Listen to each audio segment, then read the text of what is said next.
Father, we just pray you continue to give us wisdom as we look through this material within Proverbs. Father, I just pray, Lord, that you would just give us a great wisdom and a heart for wisdom, and just show us the particular areas of our lives that we need to adjust and change and do differently as a result of having read your word. We know, Lord, that your word is always it's a double-edged sword dividing us between soul and spirit, and that you're helping us and filling us and refreshing us in your love. I pray for that in Jesus' name. Amen. Okay, Proverbs chapter 10, it says the Proverbs of Solomon, so we know that we're getting into another book of Solomon's Proverbs. And it's interesting that we're starting off in some of the same ways that we started off in Proverbs chapter 1, which is that a wise son makes a glad father, but a foolish son is the grief of his mother. Okay, do you remember from the first lesson in Proverbs that we had some of the theme from Proverbs chapter 1?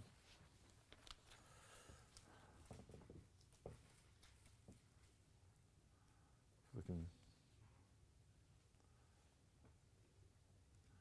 Proverbs chapter 1 verse 8. Yeah, there you go. This is about the same thing, isn't it?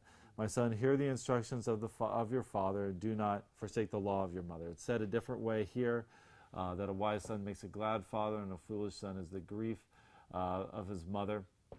And here's the point that I want to emphasize from this, is that wisdom is receiving the traditions of generations.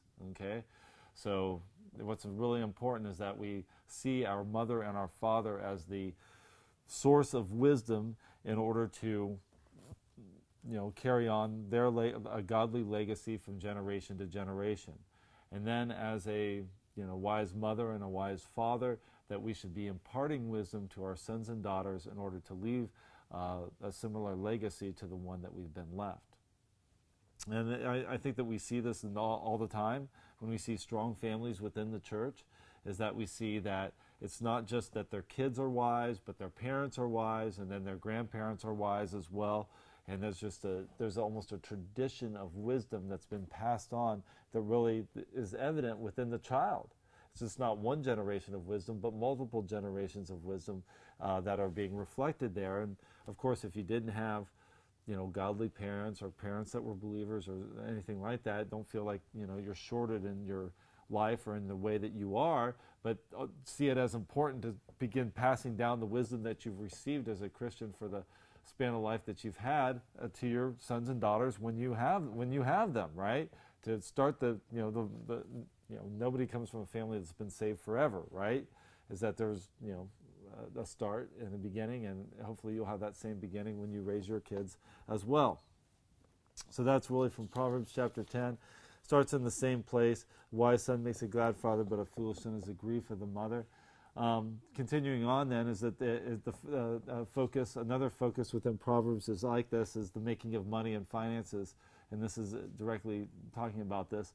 The verse 2, the treasures of wickedness profit nothing, but righteousness delivers from death. The Lord will not allow the righteous to famish, but he casts away the desire of the wicked. Okay? Now, what we have there is what they call the antithetical parallelism. I'll just put it there, which a lot of the Proverbs are written in. I'm sure this is in Lauren's essay, right? Okay, good.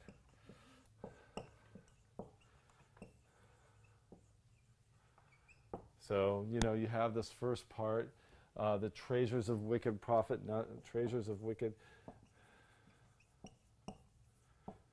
The wicked profit nothing.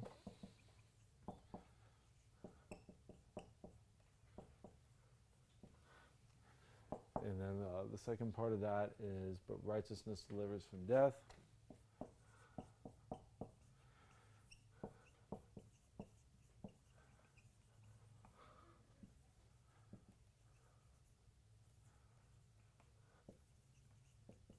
From death. And then let's do the other part of this too. But the Lord will not allow the righteous soul to famish.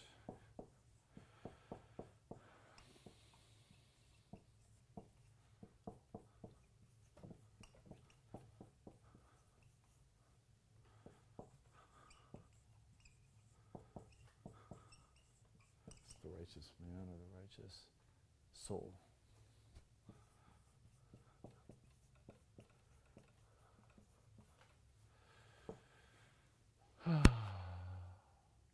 but he casts away the desire of the wicked.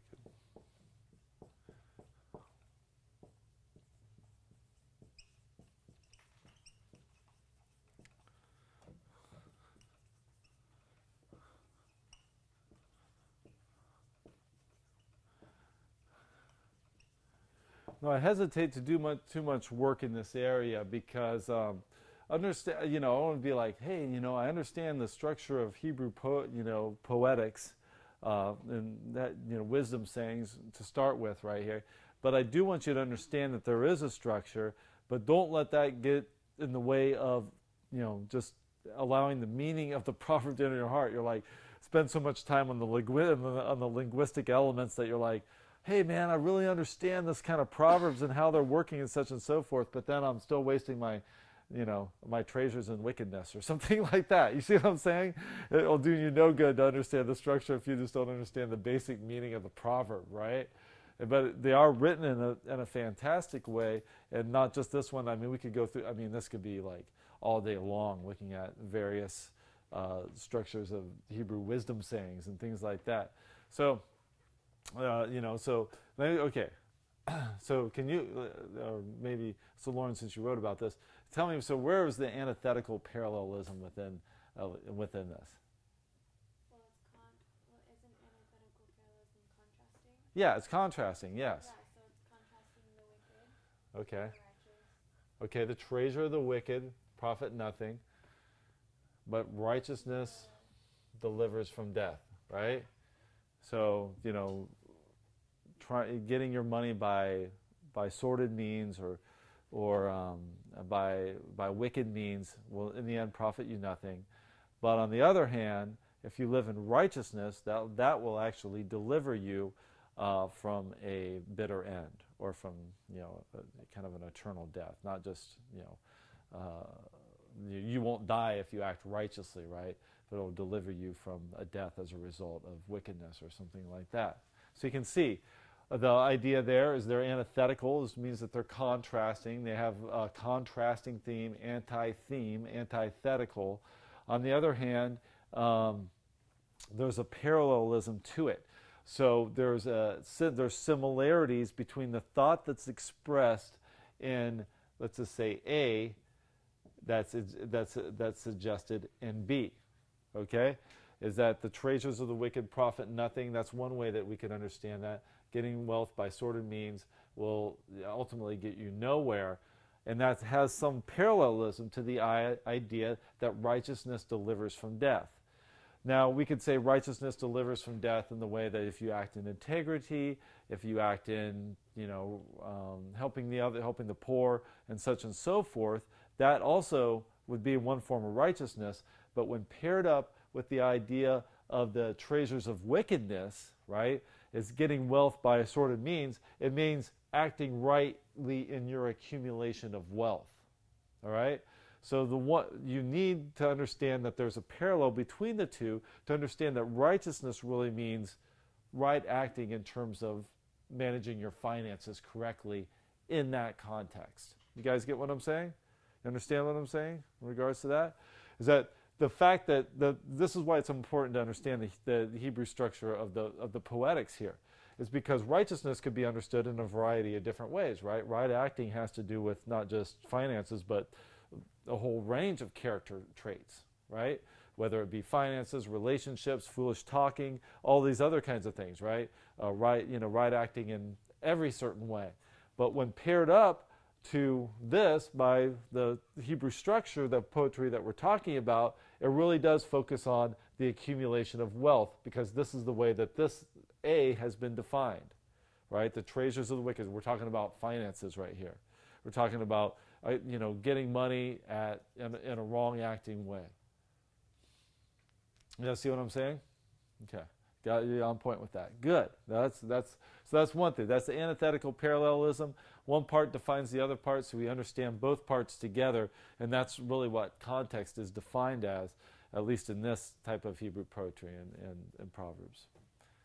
Go ahead, Kenny. Oh, you weren't asking a question? Okay, good. Okay. All right, so now let me show you something else. Now, not only does this have an antithetical parallelism within it, it also has what's called a chiastic structure. Has Keith gotten to these things in your... okay, so there you go. So you already understand this and know this, right? I just don't want to waste your time here, guys. You guys are chiastic masters, right? All right, so explain to me, explain to me what makes this a chiastic, obviously you have to continue, but what makes this a chiastic structure? Go ahead. Well, let's say wicked is A, Yeah. righteousness is B, righteousness would be B, and then the wicked ends with A. Yes. It almost Yes. forms like a sideways triangle. Yes. There you go. Exactly. So righteousness, good job, Oscar. Extra points today, man. Is that okay? And that's right. Like this, right? A, B, B, A. That's the most simple, chiastic structure, is that we see the idea of righteousness in this one, righteousness in this one, and then wickedness in wickedness right here and right here. And so A is connected to A, B is connected to B, which is just a beautiful thing, because is that in this chiastic structure, when you get down to the bottom one, it starts off with exactly the opposite thing, right? It says, but the Lord will not allow the righteous soul to famish. So the other idea is expressed here is in the righteous accumulation from wealth. It not only delivers from death, but it also supplies all you need. And so these two ideas are completely linked up and just in their nearness to one another. But then yet the desire of the wicked is kind of the outer relationship that's being mentioned between the first and the last part of this chiastic structure.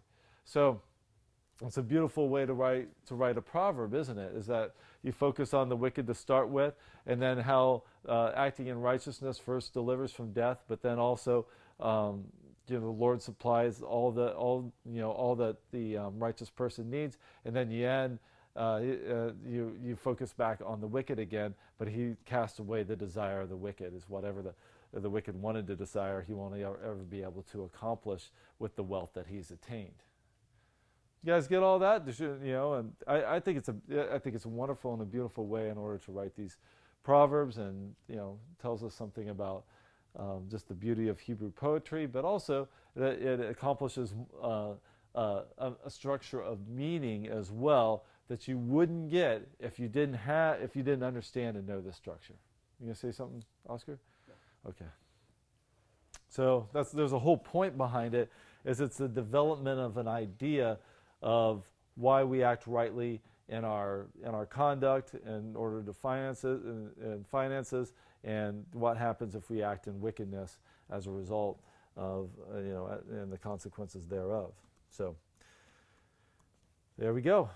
You guys are right on path. And I don't have time to go through all the ones that are all over the place. I mean, this is just such really general structures of the writing of Hebrew poetic works. So it's not like we can go through all these, but at least I can for just part of this. Okay. If you look at some particulars behind this, the whole idea behind this.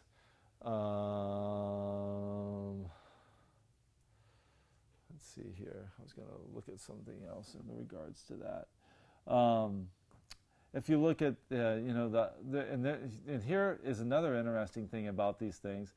This idea of synecdoche, which has to do with, or synodote, which has to do with basically compressing a whole general idea into something that is very compacted.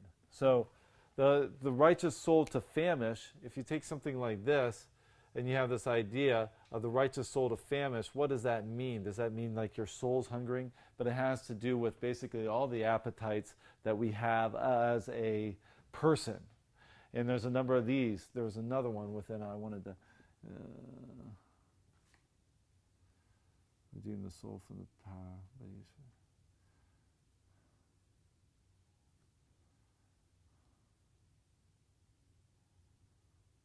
Okay, that's the only one that's right there. But I'll note some other ones as we go along. And the next one I'll note some other ones. So the desire of the wicked is the unrestrained, uncontrolled, greedy appetite of those unwilling to live within the restraints of God's order.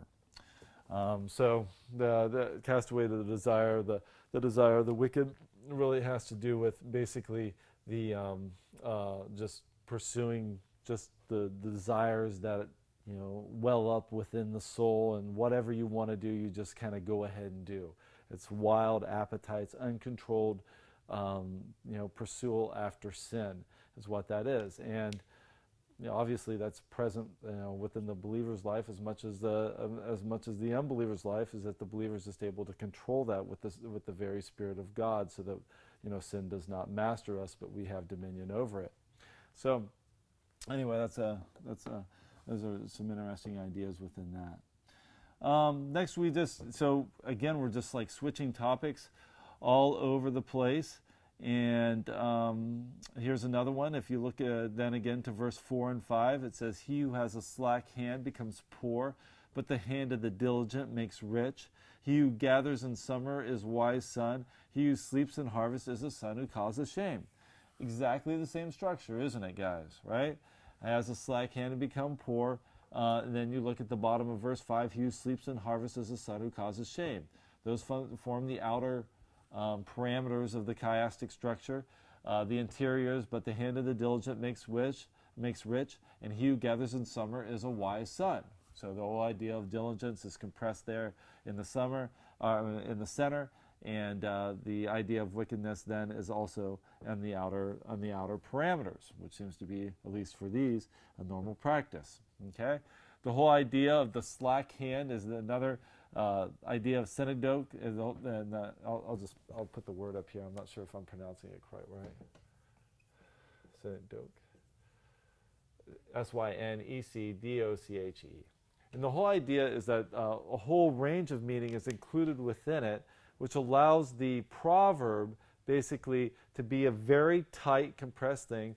Because you can imagine, okay, Solomon could have written these proverbs in a paragraph or an essay, right, on why it's good for us to be diligent in the management of our wealth. That could be our total paragraph in an essay that Solomon writes. And in fact, in Ecclesiastes, it's more written like that, like it's more of like a narrative or an essay or something like that. But the whole idea behind writing the Proverbs in this sort of way is that little bits of meaning can communicate much, so that you can remember the proverb, so that the proverb becomes portable and usable, and yet a whole range of meaning is expressed by different elements of the proverb. You get what I'm saying? Okay? This is what makes the proverb work and why you can remember it, right? Why Isaac's favorite proverb is, "He who finds a wife finds a good thing and obtains favor from the Lord." The reason is that it's so easy and so memorable. Now, of course, if we could read an essay on why it's good to find a good wife and obtain. What's that?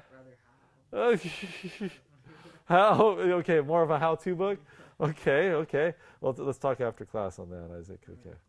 Anyway, there's a way that seems right to a man, in the end it leads to death. Those sorts of things. You could take each one of those proverbs and write essays on it, but it wouldn't be quite as memorable and portable as it is. The way these are written and their structures, the antithetical parallelism and the chiastic structure, makes them portable to a certain extent, so that you can, a wise man can give wise sayings that are relevant to whole ranges of situations because of the way that they're written. And so the whole idea, "He who has a slack hand becomes poor." The slack hand is like, is it the guy whose hand won't work? No, obviously. What is a slack hand? Lazy. It's a lazy hand, right? And so the whole idea behind that is you have in the word for slack hand right there is like having a slack bow. You ever tried to fire a slack bow up there at San Marcos Christian Camp? That doesn't work, right? Just like kind of like a wet noodle, right? Yeah, it needs to be taught in order for it to actually work. So the whole idea is that there's no way that you'll accumulate any kind of wealth or be diligent in your work in any sort of way if you're not willing to work hard. So he who has a slack hand becomes poor. The slack hand is representative of all kinds of practices of laziness, not just the hand, right? It's just the Eutychus has said it like this: not waking up early in the morning and getting to work on time, right? That could have been it. Or, God knows what, right? There's a bunch of others. He puts his hand into the bowl but doesn't bring it back to his mouth. Is a sluggard is another way that's being thought of. All these different sorts of ways, basically, to represent and to illustrate that, but then encompassing a whole ranges of meaning so that you would be able to apply it to yourself and to others. You'd be like, hey, my hand's getting kind of slack. I'm not, writing those reflection papers like I used to. I'm just trying to throw some heavy conviction on you guys. Is it working? Okay, all right. Tom just covered his heart right there. Wham! So there's a whole range of different things. When you say a proverb like that, you're like, wow, maybe I haven't been, reloading the BB guns like I should at San Marcos Christian Camp. What's that? Did you just go up there or something? Kids are firing. It's just like poo, poo. There's no BBs in the gun. The chicken parmesan is a little undercooked. Salmonella. Or whatever. You see the idea behind that is that you can apply it to a whole range of situations. It just doesn't mean that the exact thing that it says right there. It's said in a way that you would think about a whole range of meaning in regards to that. The hand of the diligent makes rich. The whole idea, it's just not the hand that makes rich, but it's the whole body that does it. Again, we have the concept of he who gathers in summer is a wise son. He who sleeps in the harvest is a son who causes shame. The wisdom that's the tradition of generations plays into that, is that one that a person wants to be is a person that would be labeled as a wise son, so that they would bring honor to their parents as preserving the legacy of their family, right? Very present within that, and certainly within this within Hebrew poetry. If you look at some of these, and this goes toward where I'm leaning toward, thinking of questions for your paper that's due not next week but the week after, is to really think about how some of these proverbs, and I'm thinking about how I'm going to write it up. I'm not sure specifically how I'm going to say this, but I'd love to see you being able to take the wisdom of the proverb and then being able to apply it to narratives within the Old and New Testament, and to see how those things play out. Because what I'm starting to see here is that Solomon, he has not just just the wisdom that he sees from observing certain situations under the inspiration of God, is that he also has a lot of the different wisdom that he's been able to access through reading, for example, Genesis, because that's available to him, right? The law, Exodus, Numbers, Deuteronomy, Leviticus, all those books of Moses already written at that time that Solomon's able to access. So he's not just pulling, in my opinion, he's not just pulling stuff from, what he's observing in everyday life under the inspiration of God. He's also being able to look upon these stories within the Bible to draw out the wisdom, the general principles of wisdom that are within those stories. You see what I'm saying? So that we could look and see, for example, that he who has the slack hand becomes poor, but the hand of the diligent makes rich. He who gathers in summer is a wise son. He who sleeps in harvest is a son who causes shame. If you look, for example, in the story of Joseph, right, is that when Joseph is elevated to his position as senior administrator to the king, or whatever you would want to call him, is that there's a famine in the land. But what he's done, or it's revealed to him that there will be a famine in the land, and what he does as a reaction to that, do you remember what he does? Yeah, he prepares for it. So he's building all these extra storehouses, so then ultimately Egypt would be the place that people would go in order to find food during the famine. All of this has been revealed to him by God and through his ability to interpret dreams. If you remember that is the very reason that Jacob sends his sons in order to get food in Egypt, is because Egypt is the only place that has food. Because why?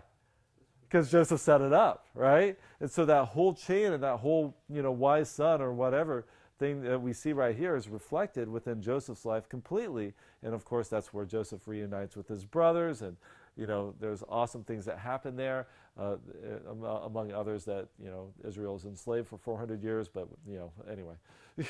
All part of God's redemptive plan, right? All part of God's redemptive plan. Really interesting how that kind of works out. But that's one of the wisdom principles involved within that, that story that we can see that Solomon, whether he had that in mind or not, I don't think you can actually make the case for that, but it's very interesting. The other idea I had is that then we can look forward to see how some of these wisdom things are actually applied within the New Testament. So it does kind of presume that you have kind of a working knowledge of the whole Bible in order to do that. But do you be able to say, what's some situations in the New Testament where we can see that there's a certain diligence that's rewarded in terms of managing stewardship in a right way that's mentioned within the New Testament. If you look at that, can you see anything? Have you thought of anything?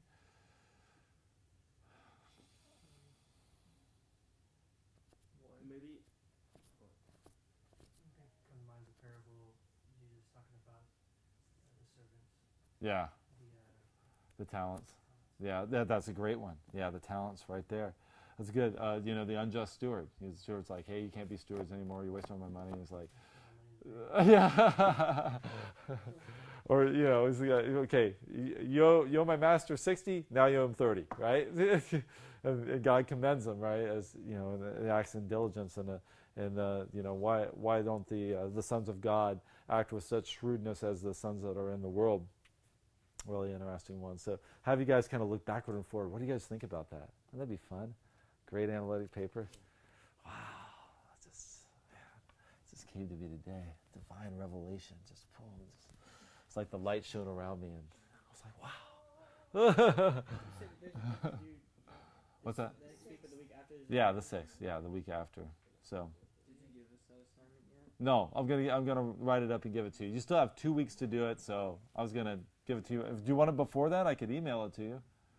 I mean, if I gave it to you next week, you'd still have a week to do it. Yeah. So do you want it sooner than that? Yeah. If you send me an email. It'd be nice to know about it. Okay, cool. Yeah, just send me an email, lars@calvarysb.com, and I will reply to your email. I think I have most of your guys' emails. Most of them. Text it to me. Text it to me, Delilah. You're on iMessage, right? Okay. So again, sleeps and harvest. The sleep there is a kind of a, deep, like I'm just sleeping because I just want to like ignore the world and just sleep my life away because it feels good kind of sleep. That's what's being communicated right there.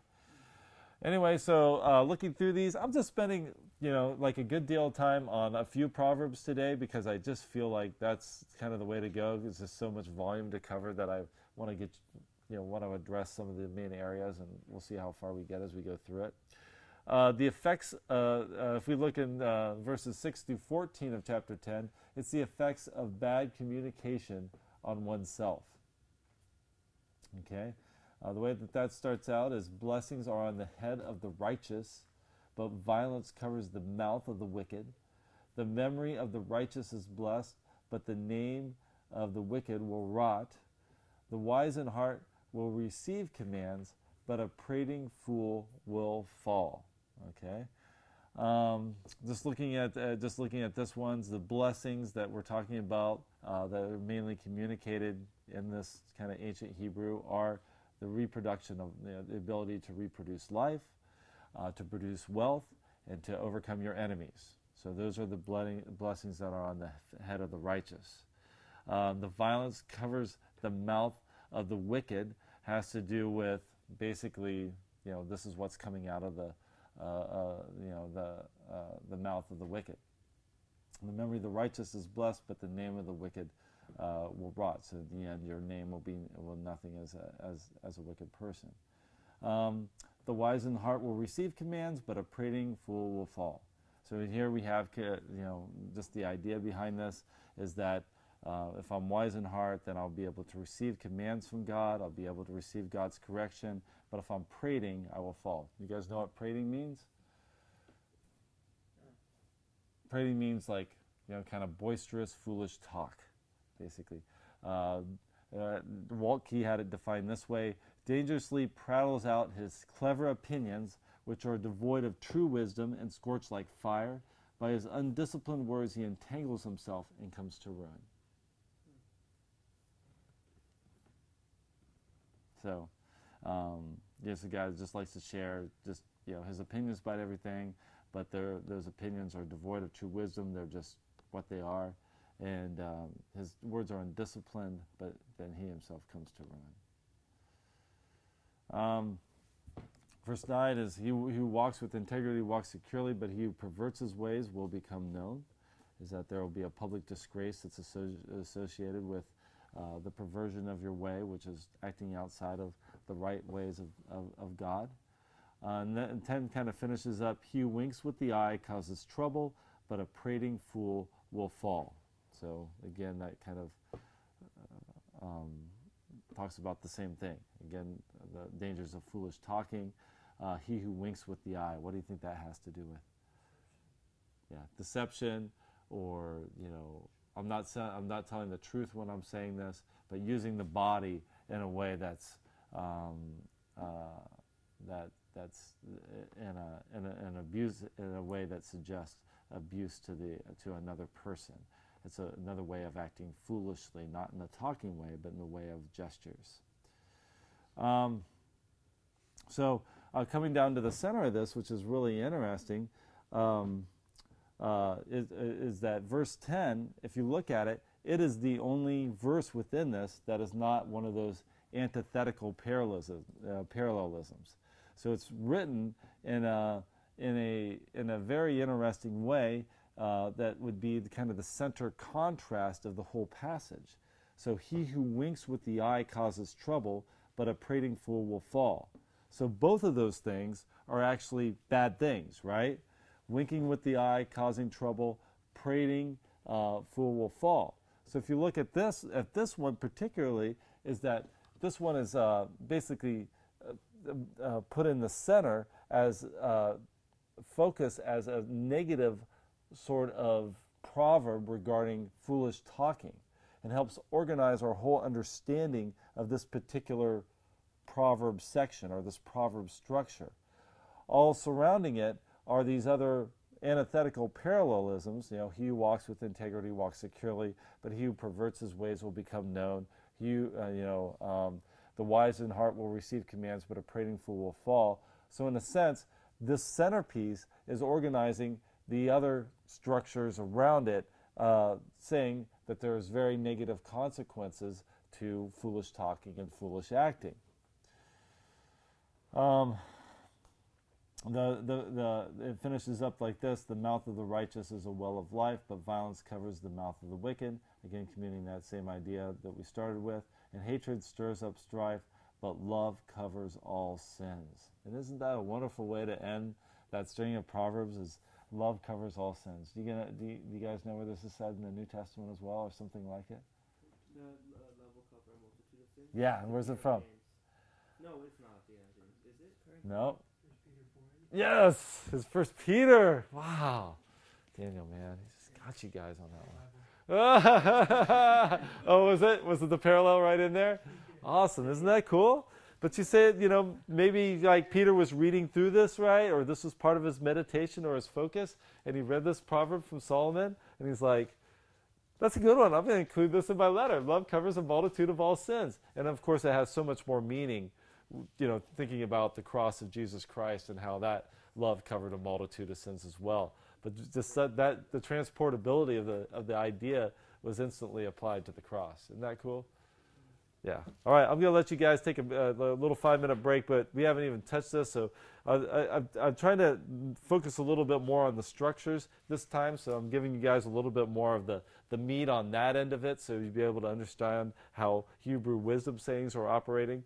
We'll pick up speed in the next section to focus on a few more thematic areas within these chapters. All right, so now we're starting in Proverbs 11, titled The Folly of Wickedness. Dishonest scales are an abomination to the Lord, but a just weight is his delight. And then we have in verse 2, when pride comes, then shame, but with the humble is wisdom. Again, I've been reading Walkie on this. It's a really detailed commentary on Proverbs. His quote here is, pride denotes a psychological state of an exaggerated opinion of oneself that does not correspond to social reality. Okay? So the whole idea behind this then is that you have an opinion of yourself that's not valid, that's not even held within the social sphere, but you hold that of yourself even at the, even though it's a distortion of reality. It's outside even the social parameters of what people consider you to be. I like this. This is one other thing that he said in regards to this, and I didn't see this, but I thought it was really cool. He compared this, when pride comes, then shame, but with the humble is wisdom, to Proverbs 3:34, which says, surely he scorns the scornful, but gives grace to the humble. And the idea behind that is that the Lord upholds the social order in such a way that he brings scorning to the scornful and grace to the humble. So the Lord has organized like our sociality, basically, the way that we have our relationships, and that we would have grace, or that the humble would have grace, right? That the humble would have wisdom, but then with pride, that we would be shamed in our pride. Just by the way that he's organized society for us to, for example, fall on our face if we're being too prideful, basically, and that people would be like scorning, if we're scornful.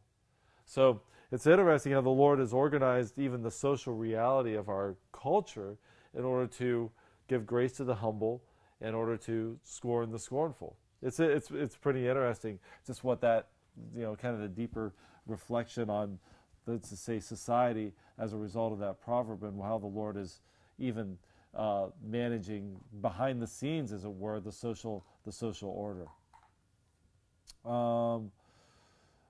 Here's some other ideas that are right within that same parameter as you cruise on down through Proverbs 11.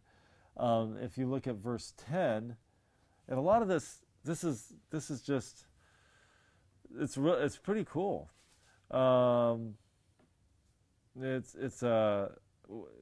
it goes well with the righteous, the city rejoices, and when the wicked perish, there is jubilation. Is that there's a whole, if you can say it like this, there's a whole communal sense in which when righteousness is exalted, the entire city rejoices with it. All right, so there's a sense, if you look at, for example, what we're doing as a church and so forth, delivering the gospel to the whole city, when it goes well with us, the whole city rejoices. So the success of the city, if you can say it that way, depends upon the righteous acting of people within it, which makes sense, right? It makes sense. But if you think about your part in that, is that your development of right acting really adds to the character of the communal, of the community, if I could say it that way, all right? And I think that's just it's such a cool concept that's being delivered there, is that our actions in the context of the community that we live in really shape the character of the community, and really the success of the community depends upon it. To me, that's an incredible. Isn't that a great encouragement as well? And in terms of our work within the community of Santa Barbara, or Tom at Lompoc, Starbucks late at night, man, you're bringing success to the community as you're delivering the gospel there. It's really cool. Yeah, exactly. That's right. You do keep people. I'm sure you have to keep yourself up too, right? Yes. Yeah, that's good. Yeah. One latte away from murdering somebody in Lompoc. Just drink a latte, man, and settle down. Okay. The blessing of the upright city by the blessing of the upright, the city is exalted. Same principle right there, but it is overthrown by the mouth of the wicked. So again, the talk, the character of the city, what the upright are doing Really, the success of the city depends upon that. I think it's a great way to think about it. If you look at if you look at a lot of these, the warnings here, there's definitely warnings in regards to the community that we just read about. But then also we see the danger of foolish talking. In this case, of hypocritical and critical talk about our neighbors.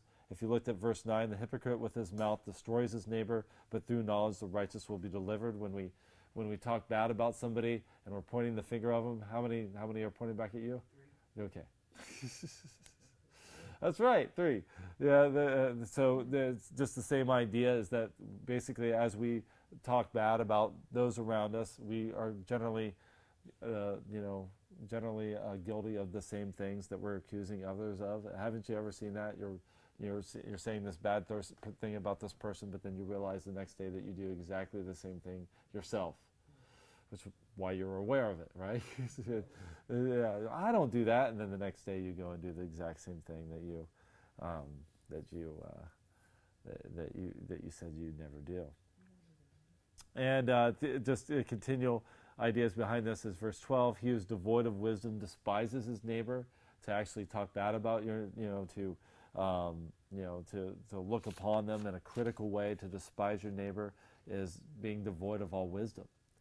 And you can see this, we all have like unkind thoughts and unkind looks about maybe some of our roommates and our neighbors and those people around us, but that's really being devoid of wisdom.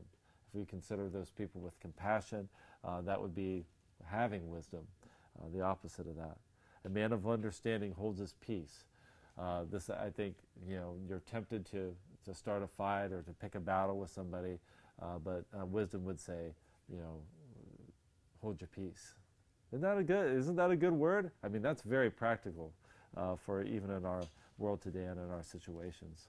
A talebearer reveals secrets, but he who is of a faithful spirit conceals a matter.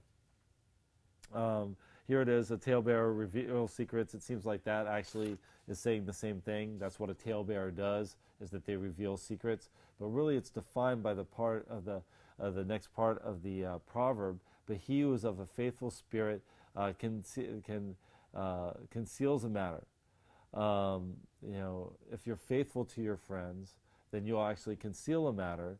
And there's a high price for disloyalty that severs friendships. If you're a person that tells secrets, generally that's going to reveal your unfaithfulness to your friend, right? You're not being faithful to your friend, you're just basically kind of telling them one thing and then doing another, revealing their secrets to another. But if you're faithful in the Spirit, you'll actually conceal a matter. You won't reveal the information that your friend has given you. And then we're all tempted with this, right? As we end up talking to other people and situations are brought to mind, and then we end up saying somebody else's private matter that we're not supposed to say. But then again, that severs relationships. It shows our unfaithfulness to that friendship, and we shouldn't do it. Verse 14, where there's no counsel, the people fall. But in the multitude of counselors, there is safety. And this is all over the book of Proverbs. This is one of those thematic things within the book of Proverbs, is that basically you will succeed in the wisdom of counselors. If you have strong people around you that can give you wise advice, that will be your success. So, have a mentor that's mentoring you, right? That's pouring into your life. Have friends around you that you can speak your situations to and get their wisdom. Generally, a lot of the mistakes that you'll make are the mistakes that you'll make by yourself, right? There are the mistakes that you'll make because you're around unwise friends. I'm not doubting that one little bit. But most of the mistakes that you'll make because you thought you had the right way and you didn't need to ask anybody their advice on your situation. So, again, there is no counsel. The people fall, but in the multitude of counselors, there is safety.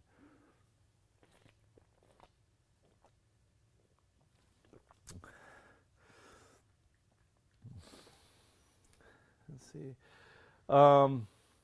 Here's some more wisdom regarding wealth and the management of wealth. I think these are useful things to do because it's something that impacts our whole lives. It's just another thematic that we go off. So I'm just going to cruise down and look at these for a second. If you look down to verse 24, there is one who scatters yet increases more, and there is one who withholds more than is right, but it leads to poverty. So then both statuses of being a big spender and being a person that's kind of stingy are both basically called out. There's one who scatters yet increases more. Is that, if you're a big spender and you tend to just spend a lot on different things, is that once you start spending big, it generally won't be the end of your spending big. You'll just continue to spend more and more and more because you've set a pattern and a lifestyle of overspending, right? It's hard to rein it in once you start, spending your money in big ways. You'll find this, when you get married, right? It's like, man, you could spend money on so many different things, and it seems like the sky's the limit, all that, and you're like, I realize I don't have any money for any of these things, but yeah, you want the wedding to be nice and all those sorts of things, but yet, know that, just to be a wise steward, especially comes when spending big. It's easier for spending to beget more spending. And then there's the other side of this, and there's one who withholds more than is right, but it leads to poverty. The whole idea is that you think you're getting by because you're being stingy in every area of your life, but actually that stinginess will lead you into deeper poverty because God doesn't bless it.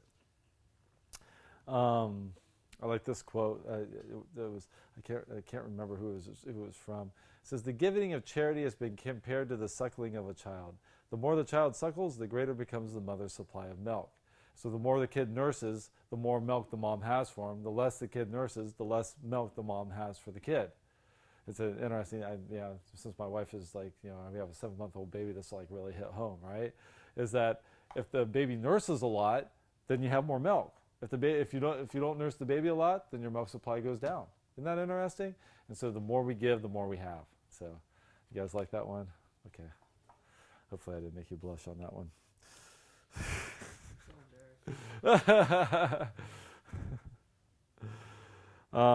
There we go. And then, compounding upon that same principle, verse 25, the generous soul will be made rich, and he who waters will also be watered himself. Same principle is elaborated in a different way. The people will curse him who withholds grain, but blessing will be on the head of him who sells it. Continues to go on and focus on different aspects of wealth management and thinking about your money because it's a big issue for everybody. You look in verse 28, he who trusts in his riches will fall, but the righteous will flourish like foliage. Is that, trusting in your riches obviously will bring you to failure. But yet, if we do right acting in the way we manage our finances, it'll be like foliage. Can you think of any New Testament examples that trusted in their riches and failed? The rich young ruler. Perfect, yeah. And then you remember the parable of Jesus, of the guy that was like, hey, I have all these things. This is awesome. It's wonderful. My soul is merry. Let me just pull these barns down and just, build some bigger barns, right? You remember the Jesus talking? What's that? And then he died, and the Lord was like, this night your soul will be required of you. And you really had condemnation for that, trusting in your riches as a measure of your success. Good. Or the opposite of Job. Yes, the opposite of Job. Job lost it all. But, he was rich, but he still relied on the Lord towards the beginning. That's right. It's that if you look at the rich, and this is a great principle to think about, and Proverbs really talks about it in that way, though some people really endorse a poverty theology from the New Testament, thinking that the only way that you can really be holy is not having any money at all. Because, look, Jesus didn't have a place to lay his head. He never really obviously owned very much. The only thing he did own was cast forth for lots and divided at the foot of the cross, which was his purple robe. And if you look, at the stories of the rich young ruler, the man went away sad. You look at some of the focuses in, I think it's in Titus that says the money is the root of evil. Yeah, the love of money. The love of money is the root of evil. 1 Timothy, the 6th chapter says it's not good to pursue to pursue riches, I think is what it says. Let me just make sure and get the exact reference for you on that.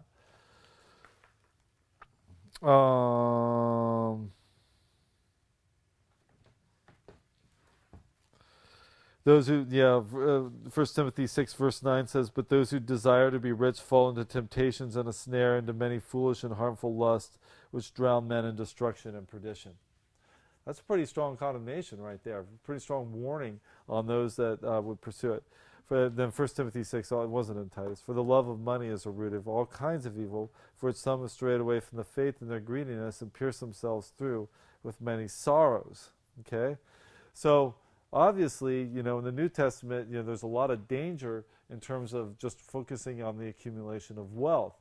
But then in Proverbs, we see it really balancing out, and where it talks about the diligent, hand will basically, be rewarded by God in many different ways.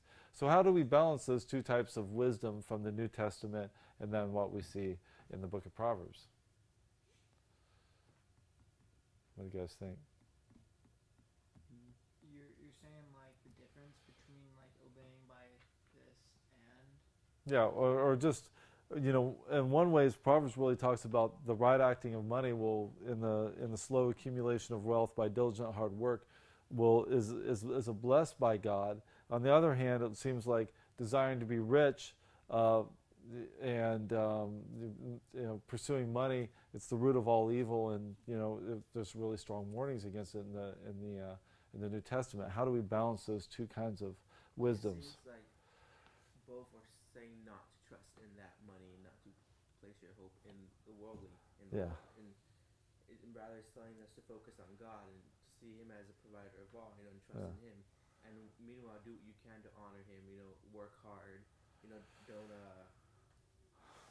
I guess blaspheme His name by giving, because we're supposed to be His ambassadors, and if we're not, if we're acting lazy, we're misrepresenting His name, and I feel like that's the main purpose, and that's how they're kind of reconciled. Okay, yeah, I think that's a great point. And so let's just say this. I mean, somebody offers you a job. One job's like $50,000, and the other job's like $60,000 a year. What job do you take?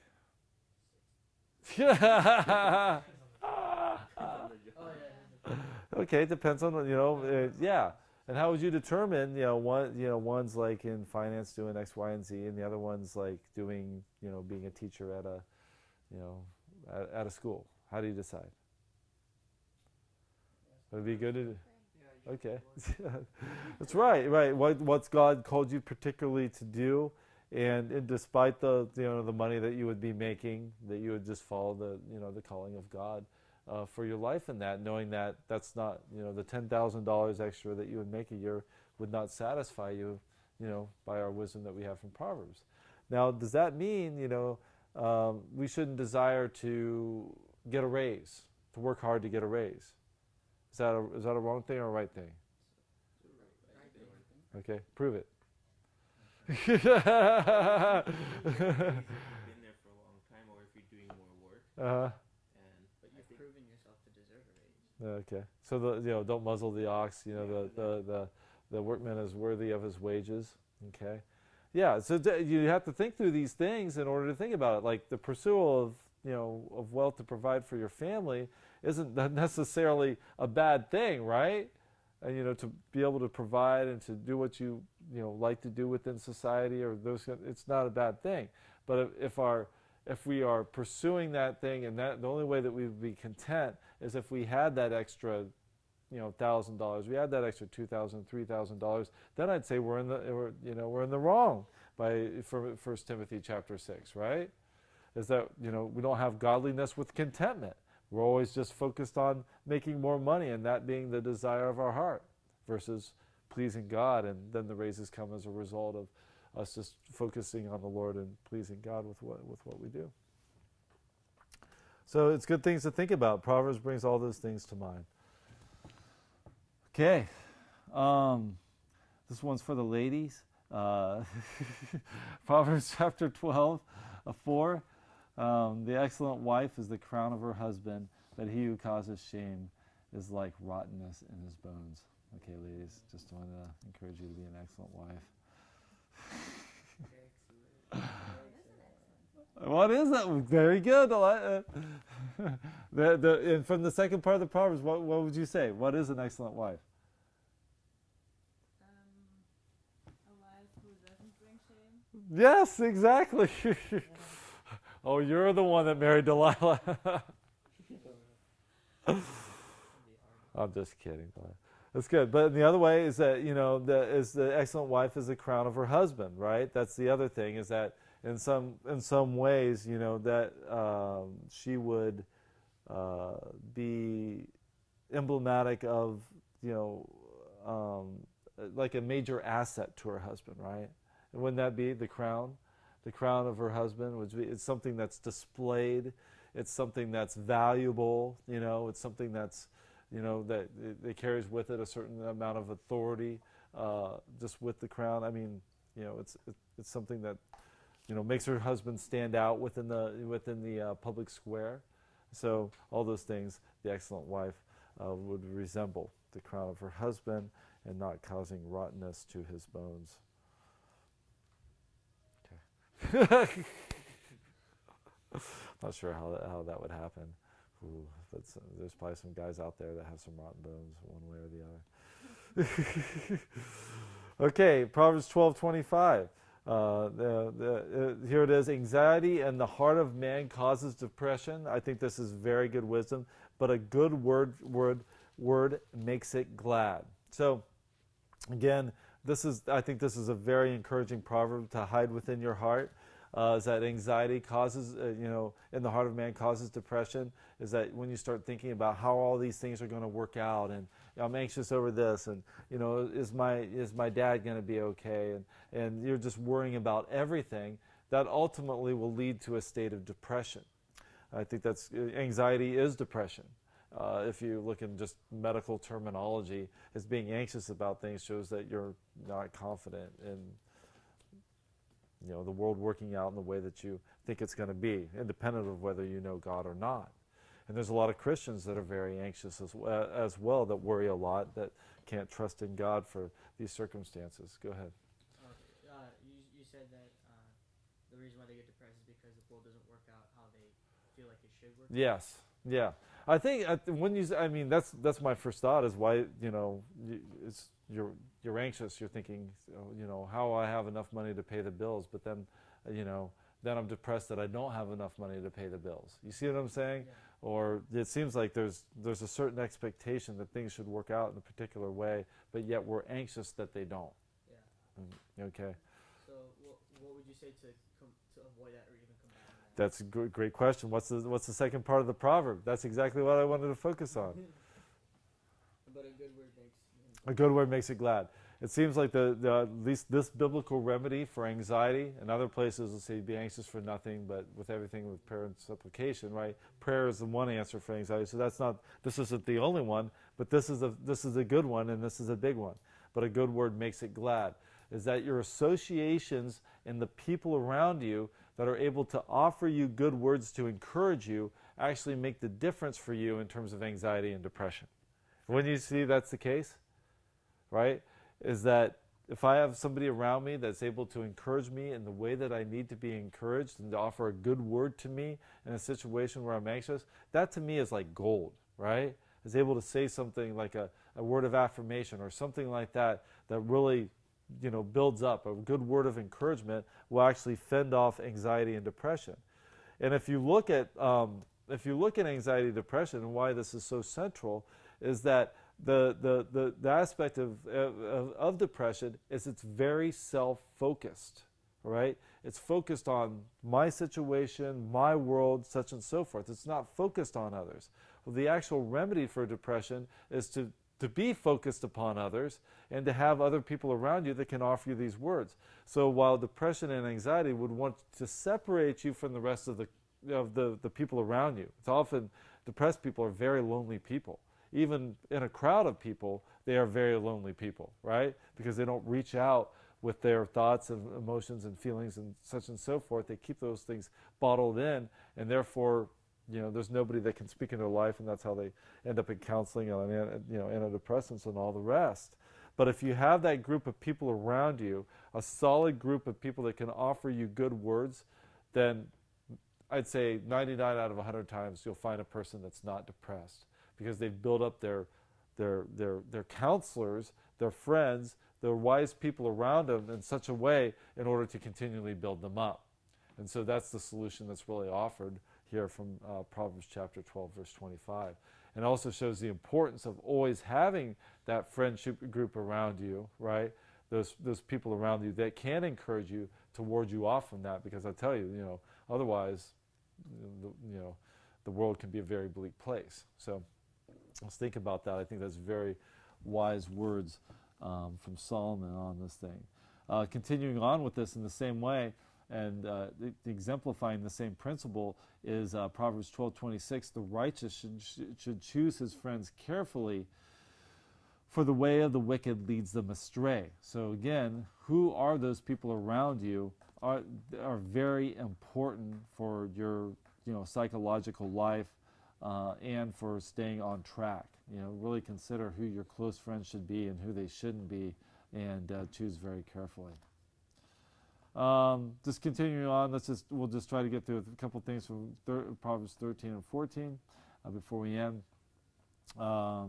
If you look at Proverbs 13 and 10 and through 12, another thing that is very present is that the negative impact of pride.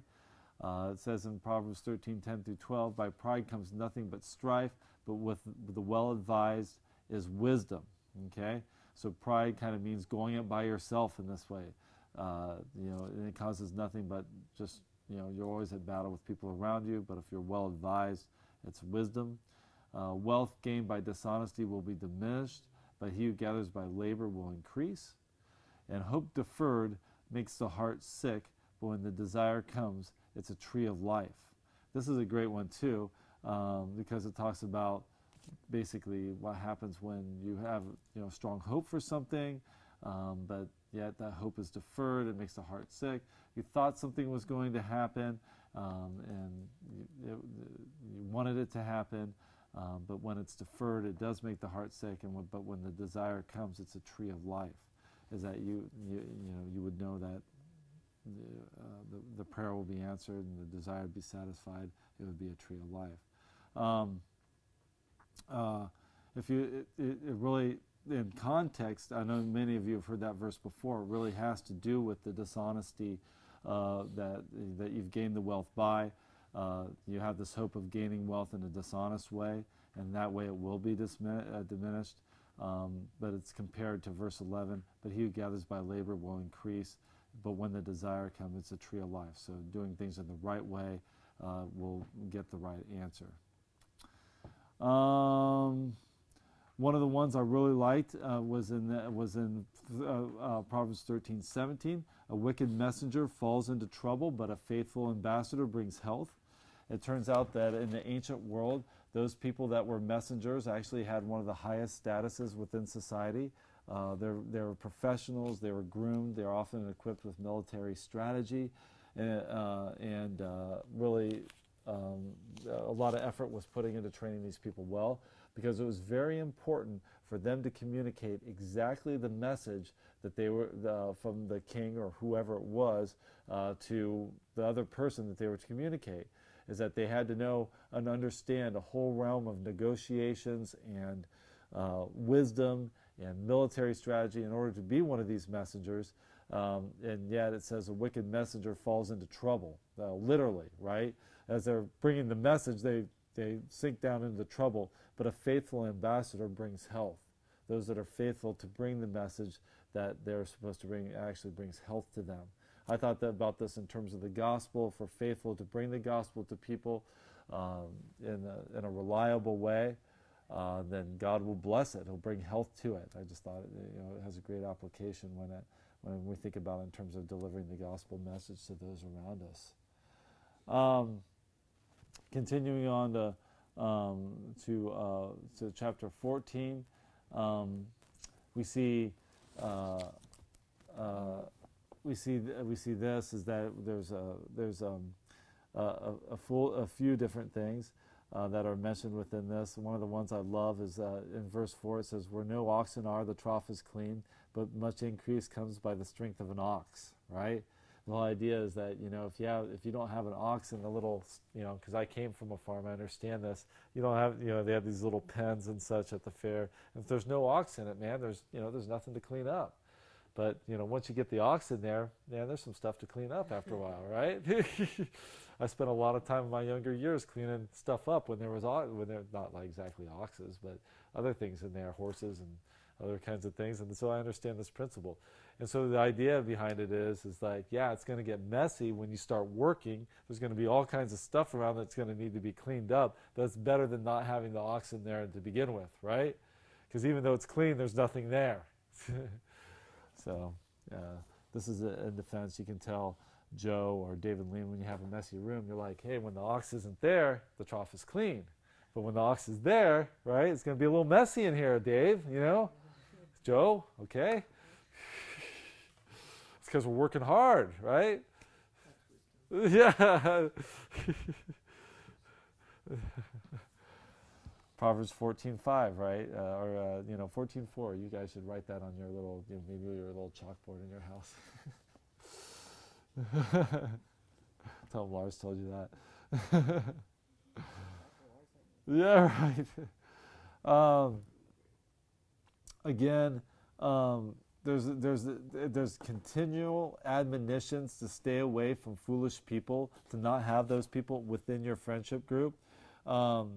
If you look at verse 6 of the passage, it says this: "A scoffer seeks wisdom and doesn't find it, but knowledge is easier to him who understands. Go from the presence of a foolish man when you do not perceive in him the lips of knowledge. The wisdom of the prudent is to understand his way, but the folly of fools is deceit."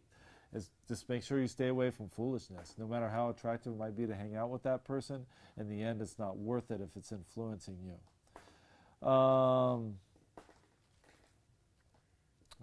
There we go. Let me just see if I can focus on one last thing. Oh, okay. This is the last one I wanted to focus on, just from Proverbs 15, chapter 1. Is a soft answer turns away wrath, but a harsh word stirs up anger. Okay? Proverbs 14:29, just on the other part of the page. He who is slow to wrath has great understanding, but he who is impulsive exalts folly. Okay? The whole idea behind that is to manage our anger in a way that is godly. First, by having a soft answer that turns away, an angry statement. Somebody's coming at you. They're saying things to you that are inflammatory or provocative in one way or another. That's, to have a soft answer would actually turn away that wrath. And may I be a man that gives a soft answer in those situations. A harsh word stirs up anger. To say something back in a defensive tone, to say something back in an angry tone, will just stir up the contentions of the fight. And do you guys know this to be the case? Of course you do. That's just life, right? So just try to be one that has a soft answer. Again, from Proverbs 14:29, who is slow to wrath has great understanding, but he who is impulsive exalts folly.